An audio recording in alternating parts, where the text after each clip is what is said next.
Ya, Jokowi memang sudah berhasil ya membangun opini bahwa dia sangat disukai oleh masyarakat dengan survei yang begitu luar biasa, 80% ya katanya. Sehingga ini menjadi hal yang diperebutkan oleh partai politik. Dan ini semakin membuat Pak Prabowo tidak pede ya dengan pencalonan dirinya dan begitu bergantung kepada Gibran. Dengan sangat gamblang, Alam menjelaskan bahwa meskipun dia punya privilege, tapi kalau tiba-tiba dia menduduki jabatan tertentu karena privilege, yang mungkin saja mengandung manipulasi katanya, bukan dengan kompetensi, apalagi melanggar aturan ya, dan regulasi yang dikatakan oleh Alam ini, maka itu bukan tempat saya, begitu kata Alam. Tapi kalau kita lihat ketika wartawan menanyakan hal ini kepada Gibran, Mas Gibran gimana nih soal isu nepotisme dan sebagainya terhadap keluarga Mas Gibran, keluarga Pak Jokowi? Jawabannya adalah, ya kita kembalikan pada rakyat.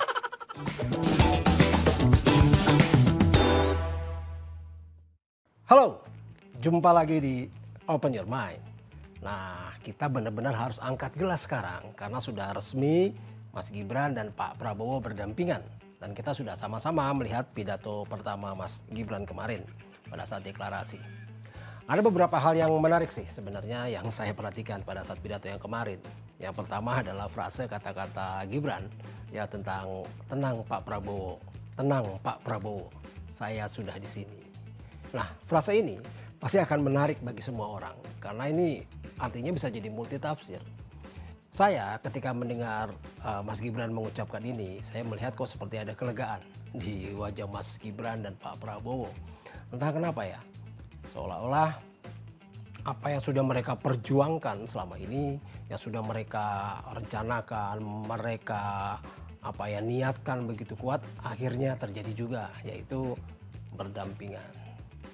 Ya, entah apa yang mereka rencanakan, kita juga nggak tahu.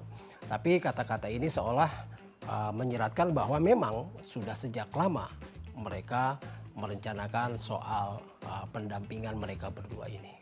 Tapi yang menjadi anomali adalah ketika kita biasanya melihat bahwa orang yang lebih tua itu menenangkan orang yang lebih muda. Tapi ini sebaliknya.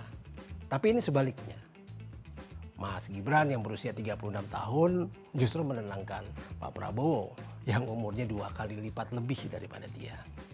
Nah, ini semakin menyiratkan bahwa memang ya sudah sangat sedemikian tidak pedenya Pak Prabowo dengan pencapresannya kali ini. Begitu bergantungnya Pak Prabowo dengan Gibran dan Jokowi. Ya, Jokowi memang sudah berhasil ya membangun opini bahwa dia sangat disukai oleh masyarakat dengan survei yang begitu luar biasa, 80% ya katanya. Sehingga ini menjadi hal yang diperebutkan oleh partai politik. Dan ini semakin membuat Pak Prabowo tidak pede ya dengan pencalonan dirinya dan begitu bergantung kepada Gibran. Nah, lalu apakah memang benar ini semua adalah kemenangan kaum muda? Saya jadi sedikit bukan membandingkan tapi mengkomparasi ya soal apa yang dikatakan Gibran soal kaum muda ini dengan apa yang dikatakan sama Alam ya di wawancara yang terakhir kemarin. Ketika Alam ditanya soal gimana nih soal nepotisme, soal nepo baby ya, keuntungan anak muda yang dimiliki karena orang tuanya punya kedudukan, punya jabatan, punya privilege. Ya, Alam mengatakan dengan jelas bahwa tidak bisa memilih siapapun orang tua kita, tapi privilege tidak bisa digunakan membabi buta. Dan privilege ini harus digunakan untuk menyenangkan orang banyak. Nah, yang berhubungan dengan ini adalah soal kompetensi. Dengan sangat gamblang, Alam menjelaskan bahwa meskipun dia punya privilege, tapi kalau tiba-tiba dia menduduki jabatan tertentu karena privilege, yang mungkin saja mengandung manipulasi katanya, bukan dengan kompetensi, apalagi melanggar aturan ya, dan regulasi yang dikatakan oleh Alam ini, maka itu bukan tempat saya, begitu kata Alam. Apabila saya sudah memenuhi kualifikasinya, dan itu emang saya memiliki kompetensi tersebut, itu why not? Saya tuh tidak pernah menutup kemungkinan apapun di situ. Tapi at the same time, apabila ada regulasi yang menghambat ataupun ternyata emang saya kompetensinya ada yang jauh lebih baik dari saya, ya itu berarti bukan tempatnya saya, Mbak Nis. Gitu. Tapi kalau kita lihat ketika wartawan menanyakan hal ini kepada Gibran, Mas Gibran gimana nih soal isu nepotisme dan sebagainya terhadap keluarga Mas Gibran, keluarga Pak Jokowi? Jawabannya adalah, ya kita kembalikan pada rakyat. Ya, saya kembalikan lagi ke warga untuk menilai ya. Nah, begitu juga dengan hal yang lain. Soal politik dinasti misalnya. Alam mengatakan dengan jelas bahwa memang tidak ada salahnya dengan politik dinasti. Secara hukum tidak ada salahnya. Semua orang berhak ya untuk dicalonkan, anak siapapun itu. Politik dinasti, if done right, it's actually no problem, Mbak. Yang dipermasalahkan adalah apabila politik dinasti itu menghasilkan output yang buruk. Tapi yang menjadi masalah adalah orang kenapa jadi begitu aware dengan politik dinasti saat ini, karena politik dinasti ini terkesan jadi negatif.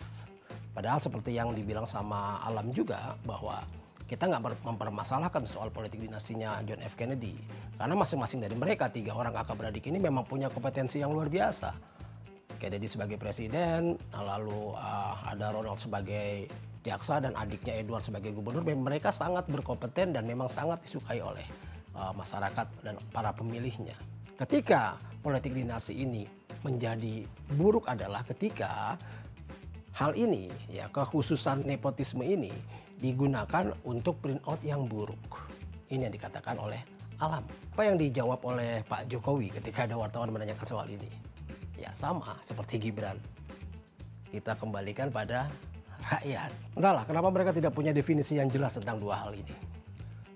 Lalu soal yang menjadi perhatian publik saat ini adalah soal kesetiaan. Saya melihat bahwa politik ini kok jadi semakin kelihatan kotor, semakin yang kita harapkan adalah anak muda menjadi antusias terhadap politik. Tapi dengan adanya kejadian-kejadian ini, pamer privilege dari anak-anak Jokowi justru membuat anak muda semakin antipati. Mereka jadi minder sendiri dong. Seolah-olah yang bisa beraktivitas politik dengan baik ya mereka yang punya privilege, yang punya jabatan. Nah ini yang akhirnya justru malah mendegradasi animo anak muda itu sendiri. Kalau ini dibilang kemenangan anak muda sangat-sangat jauh dari apa yang diharapkan. Karena yang dilakukan oleh mereka berdua ya bukan hal yang diinginkan anak muda. Anak muda nggak mau nepotisme, anak muda nggak mau kolusi, apalagi KKN nggak mau. Jadi nggak mungkin kalau seorang anak muda tiba-tiba 2 hari masuk partai politik kalau menjadi ketua umum. Tidak akan mungkin terjadi kalau bukan anak presiden. Tidak mungkin juga MK sampai segitunya ya merubah konstitusi kalau bukan untuk anak presiden. Apakah saya atau teman-teman muda yang lain akan mendapatkan prioritas yang sama? Nggak akan mungkin. Sampai kiamat 7 kali pun nggak akan mungkin. Jadi, how come ini bisa dikatakan kemenangan anak muda? Nah, balik ke masalah soal pidatonya siapa tadi, Gibran di awal tadi. Banyak program-program yang saya kok jadi aneh ngelihatnya ya, pakai alat peraga muter-muter gitu kayak tinju. Tapi kalau menurut saya nih banyak program-program yang kelihatan memang bukan dia yang bikin.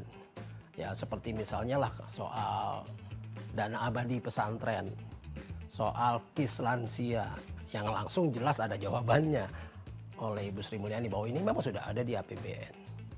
Dan satu hal lagi yang menarik sih, kita kan mengenal Gibran dan Kaisang ini sebagai usahawan muda yang sukses. Lalu ada program lah tuh, pinjaman modal untuk startup milenial. Tapi kalau kita lihat lebih jeli, banyak sekali kok bisnis mereka berdua nih yang berantakan dan tutup sampai sekarang. Dari tahun 2019 misalnya, banyak banget. Ada misalnya ternak kopi, yang entah nggak tahu kemana tuh ceritanya. Ada Madang, ada Siap Mas, ada gula. Nah, bahkan gula ini yang produk minuman ini bahkan sudah diinvest oleh GWC Ventures itu sebesar 71 miliar di tahun 2019. Lalu November 2020 usaha ini bangkrut. Bayangkan investasi 71 miliar hanya dalam 1 tahun lenyap. Lalu bagaimana kita bisa mendefinisikan kalau mereka adalah pengusaha yang sukses?